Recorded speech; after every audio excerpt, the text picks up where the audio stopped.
God speaks through fire. A quick overview from last night's live, which was based on Exodus chapter 3, with a highlight from chapter 2, verse 2. The theme of the week has been fire and how God uses fire both in the Word and in our lives in order to bring up forth His glory. One of the highlights was the fact that God told Moses to take off his shoes because he was standing on holy ground, basing how God is a consuming fire and he was now inhabiting that bush.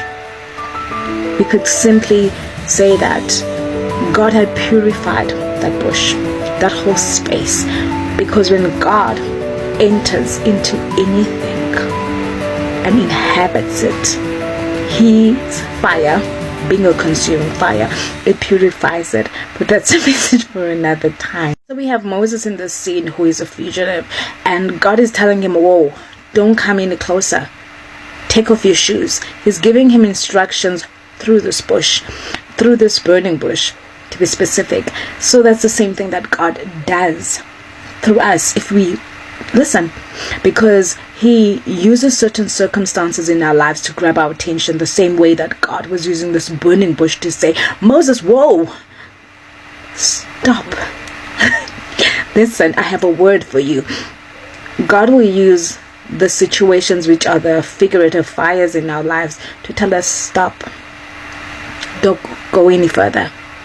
There's something that I have to tell you. I have to tell you your purpose, because there was just so much that God spoke and revealed through that bush to Moses. He was telling Moses that, okay, I'm going to use you.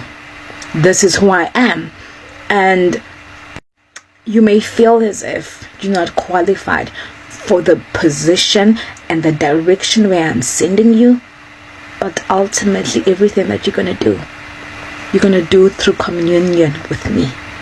It all started with God grabbing his attention with that fire. So whatever fire, which is a situation that you are in right now, that is God trying to tell you, do you know what? Stop.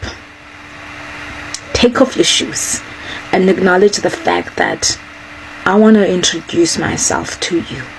I want to reveal who you are according to what I had created you to be.